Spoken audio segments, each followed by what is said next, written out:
திராவிட முன்னேற்றக் கழகத்தின் சார்பில் மாநிலங்களவைக்கு 4 வேட்பாளர்களை தேர்வு செய்திருப்பது மகிழ்ச்சி அளிக்கிறது. அதில் மக்கள் நீதி மய்யம் தலைவர்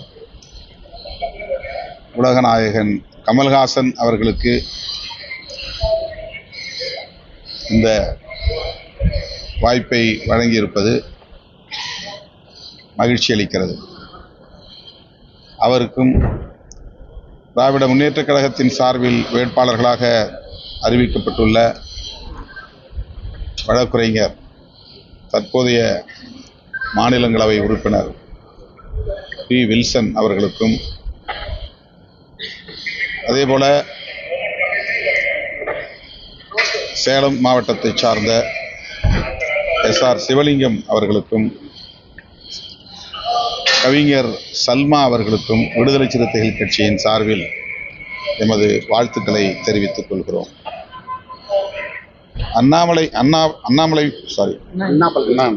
பல்கலைக்கழகத்தில் நடந்த பாலியல் குற்ற செயல் தொடர்பாக கைது செய்யப்பட்டவர் குற்றவாளி என்று உறுதிப்படுத்தப்பட்டிருப்பது ஆறுதல் அளிக்கிறது. அவருக்கு என்ன தண்டனை என்பது பின்னர் அறிவிக்கப்படும் என்று சொல்லப்பட்டிருக்கிறது.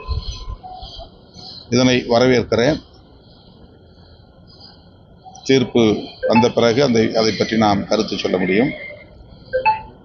ஆனால் எதிர்க்கட்சிகள் இந்த தீர்ப்பிலும் ஆளுங்கட்சிக்கு எதிரான கருத்துக்களை சொல்வது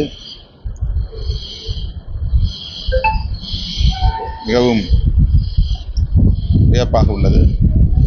இதில் நீதிமன்ற நடவடிக்கைகளில் ஆளும் கட்சி தலையிட முடியுமா என்ற கேள்வி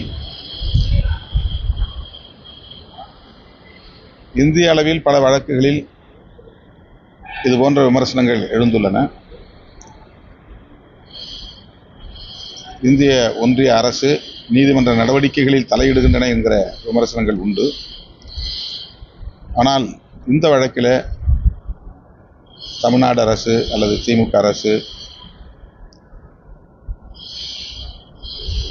தலையிட்டு இருக்கிறது என்ற விமர்சனத்தை ஏற்க இயலவில்லை. மிக நேர்மையாக இந்த விசாரணை நடந்திருக்கிறது என்று நான் நம்புகிறேன். தீர்ப்பு வரும்போது நமக்கு அதில் உண்மை புலப்படும். சரி, இதில் யார் அந்த சார் அப்படிங்கிறது இன்னும் தெரியல. அது கூட இந்த தீர்ப்பு எப்படி ஏற்றுக்க முடியும்னு சொல்லி எதிர்க்கட்சியில் கேட்குறேன். அது புலனாய்வில் தெரிய வேண்டிய விஷயம். நீதிமன்றத்தில் எது ஆதாரமாக காட்டப்படுகிறதோ, எது சாட்சியங்களாக எவை சாட்சியங்களாக முன்னிறுத்தப்படுகின்றனவோ அவற்றை வைத்து தீர்ப்பு வழங்கப்படும். குற்றவாளிகள் யாரை சேர்ப்பது என்பதெல்லாம் புலனாய்வு தொடர்பான விவரங்கள். அதில் நீதிபதிக்கு எந்த ரோலும் கிடையாது. அதுதான், அது புலனாய்வில் அதில் தீர்ப்பு வச்சு நம்ம ஒன்றும் சொல்ல முடியாது.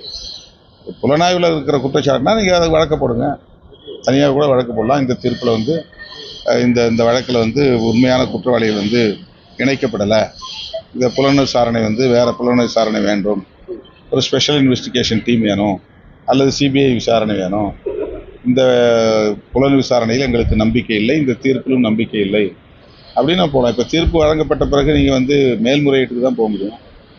அந்த புலன் விசாரணையை எதிர்த்து போக முடியுமான்னு எனக்கு தெரியல. தமிழ் மொழியிலிருந்து தான் கன்னட மொழி பிறந்ததுன்னு சொல்லி நடிகர் கமல் சொல்லியிருக்காங்க. தற்போது பல்வேறு கருத்துகள் எழுப்பியிருக்கு. சித்தராமையா கண்டனம் தெரிவிச்சிருக்காரு. வரலாற்று மொழியியல் வல்லுநர்கள், தேவநேய பாவாணர் போன்றவர்கள் தமிழ்தான் திராவிட மொழிகளின் தாய் என்பதை உறுதிப்படுத்தி இருக்கிறார்கள். பல மொழியியல் அறிஞர்கள் அதை பல்வேறு தளங்களில் பதிவு செய்துள்ளனர். இன்றைக்கு கன்னடம், மலையாளம் பேசக்கூடிய மக்கள் அந்த உண்மையை ஏற்க தயங்கலாம். ஆனால் வரலாறு தான், உண்மைதான். அதை எவரும் மறுக்க முடியாது. கால்டுவெல் அவர்களின் திராவிட மொழிகள் ஒப்பிலக்கணத்திலும் அந்த உண்மை சொல்லப்பட்டிருக்கிறது. ஆகவே தமிழிலிருந்து பிற மொழிகள் சமஸ்கிருத கலப்பால் உருவாகி இருக்கின்றன என்பது ஏற்றுக்கொள்ளப்பட்ட, உறுதிப்படுத்தப்பட்ட ஒரு வரலாற்று உண்மையாகும். வைகோக்கு ராஜ்யசபா எம்பி மறுக்கப்பட்டிருக்குது.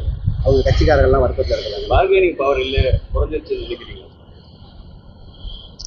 அது வந்து ஒன்று மதிமுக சொல்லணும், இல்லைன்னா திமுக சொல்லணும். இதில் நான் கருத்து சொல்றதுக்கு எதுவும் இல்லை. சரி, இப்போ எலெக்ஷன் அப்ப தேமுதிக வந்து சீட்டு தருவோம்னு சொல்லி ஏடிஎம்கே சொல்லியிருந்தாங்க. ஆனா அது இப்ப இல்லங்கிறாங்க. அது அவங்க பிரச்சனை, அது அவங்க தான் சொல்லணும். சட்டமன்ற தேர்தலில் சரி, ரைட்.